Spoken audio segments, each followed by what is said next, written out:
जय श्री नारायण गुरुदेव। पार ब्रह्म स्वरूप श्री नारायण गुरु की 171वीं जयंती के इस पावन अवसर पर हम गुरु के चरणों में श्रद्धा अर्पित करते हैं। उन्होंने अपना जीवन लोक मानव के भौतिक और आध्यात्मिक उत्थान के लिए समर्पित किया। गुरु ने अपने जीवन और 64 से अधिक आध्यात्मिक कृतियों द्वारा उपनिषदों का यह सत्य प्रकट किया कि गुरु ही परब्रह्म है। गु का अर्थ है अंधकार और रु का अर्थ है उसका निवारण, अर्थात गुरु वही है जो अज्ञान के अंधकार को दूर कर ज्ञान का प्रकाश देते हैं। वे महान गुरु मानवता को यह संदेश देते हैं कि ज्ञान ही ईश्वर है। जब मनुष्य अपने भीतर के ज्ञान को जागृत करता है तो वह परम प्रकाश स्वरूप ईश्वर से एकाकार हो जाता है। गुरु ने समझाया कि सभी प्राणियों और निर्जीव वस्तुओं में एक ही ईश्वर की चेतना व्याप्त है। यह ब्रह्मांड इस स्वयंभू प्रकाश का एक विराट रूप मात्र है, इसलिए सबको समान मानना चाहिए। भेदभाव रहित जीवन ही परम आनंद का मार्ग है। गुरु का जन्म 170 वर्ष पूर्व 20 अगस्त 1856 को भारत के सुदूर दक्षिणी शहर कन्याकुमारी से 100 किलोमीटर दूर केरल की राजधानी तिरुवनंतपुरम में हुआ था। पिता एक शिक्षक और माता आयुर्वेद परिवार से थी। योग और गुरुकुल में अध्ययन करने के बाद उन्होंने नारायण नाम से जीवन व्यतीत किया और जीवन के सभी पहलुओं को समझने के बाद विवाह का त्याग किया और वर्षों तक पर्वतों पर तपस्या की। अंततः अपने जीवन के उद्देश्य की पूर्ति, मानवता के दुख दूर करने के लिए उन्होंने अपना जीवन समर्पित कर दिया। गुरु ने हमें बताया कि ज्ञान या चेतना सभी प्राणियों में दिव्य आत्मा के रूप में विद्यमान है और यद्यपि मनुष्य इसमें सर्वोच्च स्तर पर है, फिर भी उसे पशुवत जीवन नहीं जीना चाहिए, बल्कि अपने सिद्धांत को पहचान कर स्वयं ईश्वर के रूप में जीना चाहिए। अपनी 64 श्रुतियों के माध्यम से गुरु हमें बताते हैं कि मनुष्य को स्मृति के माध्यम से और उससे भी अधिक अपने जीवन के माध्यम से अपने धर्म का पालन करते हुए कैसे जीना चाहिए।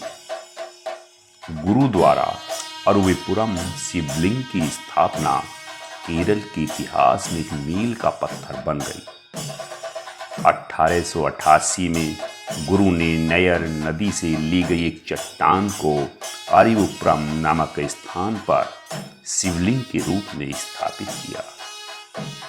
यह घटना केरल समाज में जातिगत बंधनों के विरुद्ध एक मौन क्रांति थी, जहां बिना भेदभाव सबको प्रार्थना की स्वतंत्रता मिली। उन्होंने हमें सिखाया कि परम ईश्वर ब्रह्म एक ही है। इस प्रकार उन्होंने हमें बताया कि एक जाति, एक धर्म, एक ईश्वर है। गुरु ने बताया कि धर्म का वास्तविक अर्थ मत अर्थात विचार है और सभी मतों का लक्ष्य ईश्वर तक पहुंचना है। इसलिए धर्म एक है, जाति एक है और ईश्वर भी एक है। उन्होंने कहा, सभी मनुष्य आत्मिक रूप से भाई बहन हैं और मनुष्य का सबसे बड़ा गुण मानवता है। गुरु ने हमें बताया कि यदि प्रत्येक व्यक्ति अपने धर्म में दृढ़ विश्वास रखे, उसका मूल्य समझे और उसी एक सिद्धांत के अनुसार जीवन जिए, तो हम इस दुनिया में बिना युद्ध या सांप्रदायिक संघर्ष के शांति से रह सकते हैं। केवल यही एक विचार दुनिया में शांति का झंडा फहरा सकता है। गुरु ने शिक्षा, स्त्री समानता, संगठन और समाज सुधार के क्षेत्र में महान योगदान दिया। उन्होंने विद्यालयों की स्थापना की तथा संस्कृत और अंग्रेजी भाषा में प्रावीण्य अर्थात दक्षता प्राप्त करने की आवश्यकता पर भी बल दिया। 1904 में महिला छात्रावास भी शुरू किया। आज केरल की उच्च साक्षरता का आधार उनके प्रयास ही है। गुरु ने जीव हिंसा और मांसाहार का विरोध किया।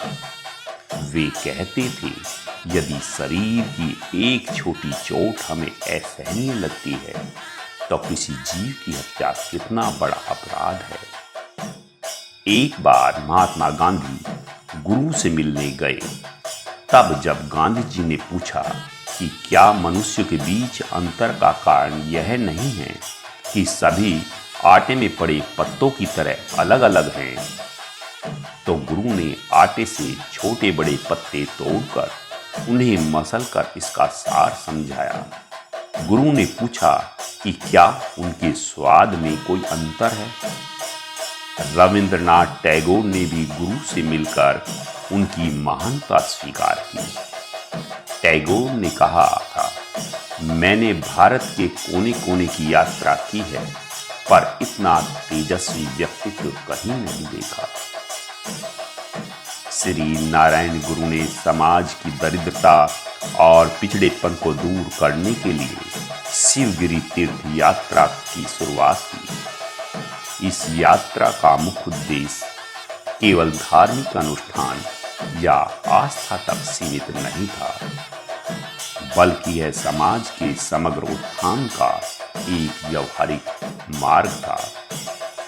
गुरु का मानना था कि गरीबी दूर करने और एक सशक्त समाज बनाने के लिए केवल पूजा पाठ पर्याप्त नहीं है, बल्कि जीवन के हर क्षेत्र में सुधार और प्रगति जरूरी है। इसी सोच के आधार पर उन्होंने शिवगिरी तीर्थ यात्रा का आयोजन किया और इसके लिए 8 मुख्य लक्ष्य एजेंडा निर्धारित किए। नंबर 1, शिक्षा, आध्यात्मिक और भौतिक।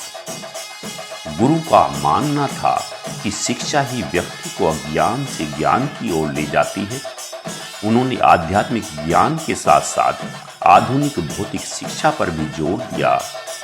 शिक्षा से व्यक्ति आत्मसम्मान, समानता और सामाजिक न्याय की ओर अग्रसर होता है।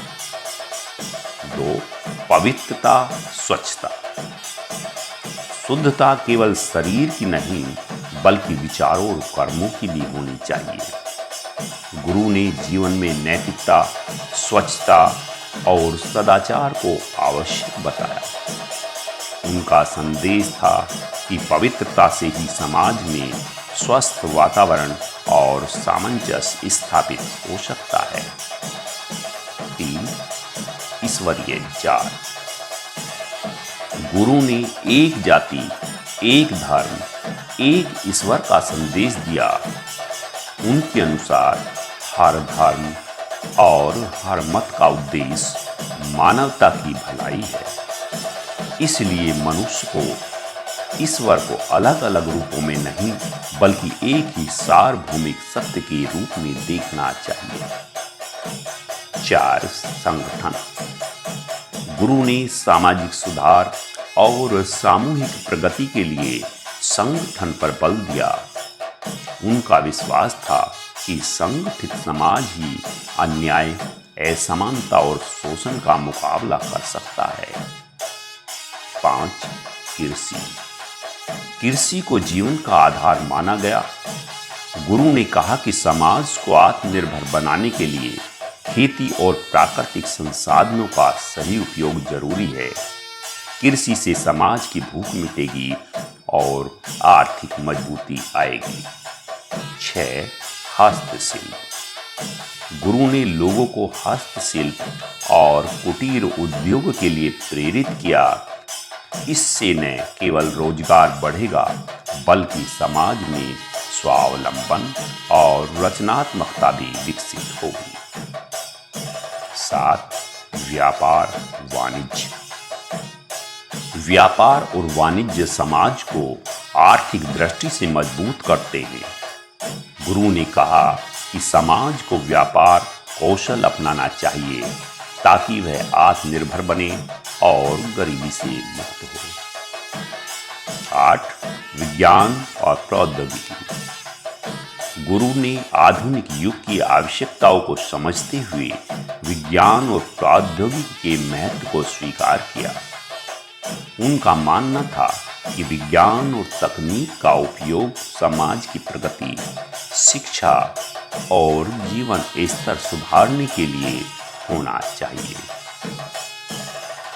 शिवगिरी तीर्थ यात्रा का आयोजन हर साल 30 दिसंबर से 1 जनवरी तक केरल के तिरुवनंतपुरम जिले में स्थित वर्कला के शिवगिरी मठ में किया जाता है।